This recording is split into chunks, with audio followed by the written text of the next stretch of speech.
Joelito, here's my thoughts. You know, the flooding going on in Kerrville. I used to spend a lot of time in Kerrville when I was growing up. My stepdad,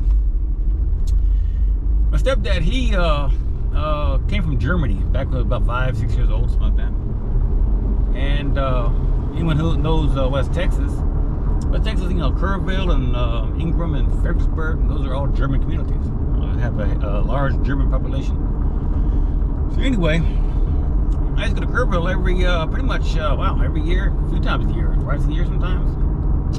Just to see my my stepdad want to go see his family. My mother and father lived there. They call her Oma and Opa. Anyway, but yeah, I spent a lot of time on the Gulf River right there in Kerrville. There's a place called the Dam Store, I think it's called, right by the big dam right there in Kerrville. And that's scary stuff when floods happen. I mean, especially at night. In fact, I'll tell you a story. 2001, we had Allison, Tropical Storm Allison, here in Houston.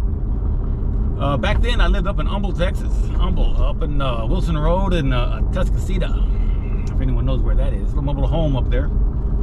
And that's that Friday night. Yeah, Friday it started raining pretty good. We had a tropical storm that came through, and a lot of times tropical storms, especially very weak ones, we don't, you know, they're just rainmakers. That's about it. Well, this one here, we made rain. We made a lot of rain. It rained all night long. I went to bed, it was raining, and I remember waking up the next morning. Oh man, maybe 5, 6. It was before sunup. 5, 6, 5:36, something like that. I woke up, and it was still raining. It was raining crazy, and it sort of threw me off, because my brain was saying, "Hey, you know, I slept all night." But another part of my brain was like, "Hey, you know, am I just waking up because it's still raining the way it was when I went to bed?" Anyway, I peeked out the window of my mobile home to see an ocean before me. I kind of wish I had a cell phone back then. This was the 2001. I didn't have a smartphone. At anything, I had a Polaroid, and I didn't take no photos of this because I was sort of panicking, kind of sort of in panic mode. We had a little creek that ran by our mobile home, and most times more of a ditch. Maybe had a little bit of water in it. That's about it. You can hop across it. Well, this ditch became a full-blown river. And so I looked at my window, I saw an ocean, this shimmering ocean of water. Like, oh my goodness. It was dark outside, so you really couldn't tell how deep it was. So I left my bedroom, went over to the living room, opened up my front door where the porch was. I had two cars. I had a 1988 Hyundai, the Beast. It was a good car. And I had a brand new 1999 Daewoo Lanos. Wonderful car, $9,000 brand new. They don't make them nowadays no more.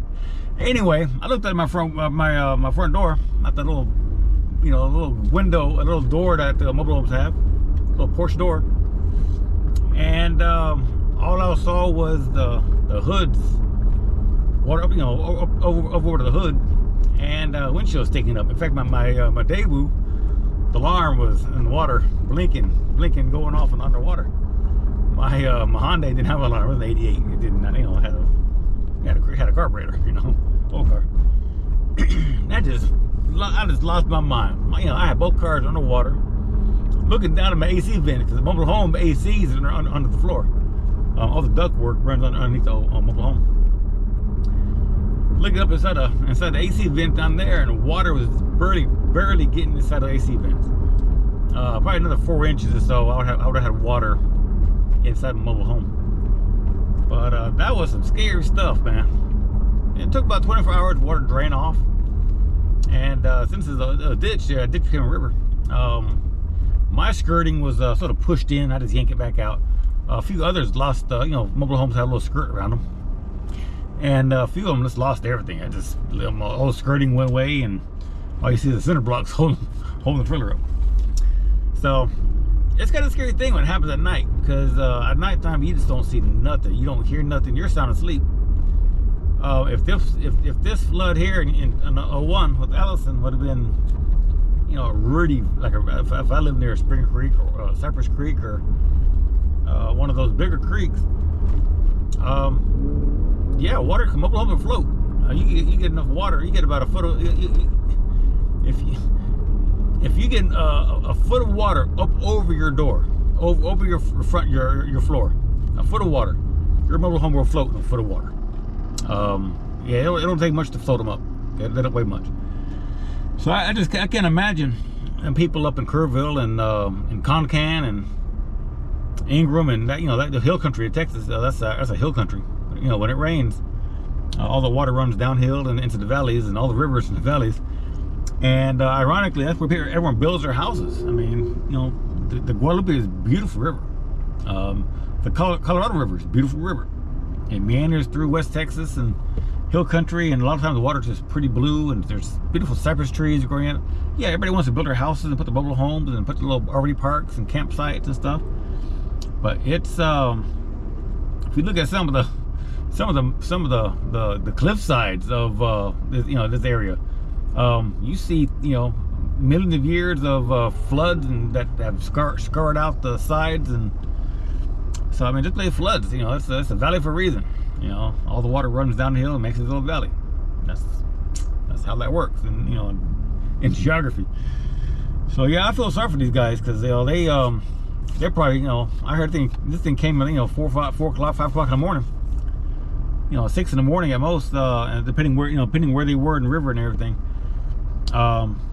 Most times you sleep, you sound asleep, and all of a sudden what wakes you up is your house floating up, your trailer floating up, your RV all of a sudden floating. That's what wakes you up, and by the time it's floating already, you done. I mean, that's just you ain't hopping out. If it's strong enough to float your house and move it, you're jumping out of your house and try to swim ashore. You can try it, but it just that current's gonna take you faster than it takes the house. So I feel sorry for those guys, really, especially the little girl campsite, the Christian campsite with a Mystic. Yeah, that's something sad because I think the old 20 plus girls are still missing. It's just I think the death toll is like 47, I think, something like that. So 47 plus another 20 plus. I mean, and they're still finding bodies and everything. And I see I see all the debris and everything. So that the body's not in debris. We want to head downstream to Canyon Lake, and yeah, all the little lakes. There's a few lakes on downstream that are dammed up, big lakes and everything. You might want to start sort of going there and trying to catch the bodies as they arrive at the lake. So kind of sad thing. But yeah, watching all the footage on TV, that sort of reminded me of back in Allison, back when in 01, when I woke up and it's the ocean. Ocean wasn't moving. It wasn't moving very fast. If you get near the creek, it was sort of moving. But where my mobile home was and everything, it wasn't going nowhere. But yeah, I just can't imagine waking up and all the bumps and the grinds as your little house or little mobile home starts to float. And they're not built sturdy. I mean, we saw it going downstream and everything in the world is going to be banging against it and tearing it apart. And I think there's 7 bodies right now they already have. They just haven't identified. You have trees and logs and house pieces floating through the water with the body. Yeah, it's going to take a while to identify everybody. So it's kind of sad. That's all I got. They're already putting blame on everybody, trying to blame the governor, or blame Trump, or blame my auntie or somebody. They're already trying to blame somebody. And at the end of the day, the forecast models, from what I even catch here, the forecast model didn't even catch the storm becoming what it was. 2017, we had Harvey here in Houston. Our forecast models didn't catch that. Every so often, they put the models up, and the model says the rain's gonna come through and blow through and be done. And sometimes those models are wrong. Sometimes something goes on in the atmosphere, and like this here, they say this is a Harvey style storm. This storm sat there for 18 hours, just dumped rain. We went the river went from a trickle. Basically, we had a drought here, a trickle to 26 feet deep in 40 minutes. So yeah, kind of sad thing. I think the same thing would happen to Harvey. Harvey supposed to blow right through. Harvey didn't even hit us. It's supposed to just blow right through us. It made landfall south of us. And models were wrong. That thing sat on top of us and just flooded us out. Dang. So that's all I got about that. But yeah, I feel sorry for the people, the families, and everything. You know, whole families got erased. I mean, it's just kind of sad, kind of real sad. So, but yeah, I've been wanting to go back to Kerrville, Texas, for a while, and visit up there and everything. I just haven't had time to go back to Kerrville or Fredericksburg or anywhere up there from my childhood, because there's some pretty places, pretty places to visit. So that's all I got. I guess all we do is around just pray and hope for the best. But I think at this point in time, finding anyone alive is going to be, you know, after about 48 hours, trying to find someone alive still is going to be slow in that environment and that kind of situation. So, kind of sad. That's all I got. Tweets, let you keep.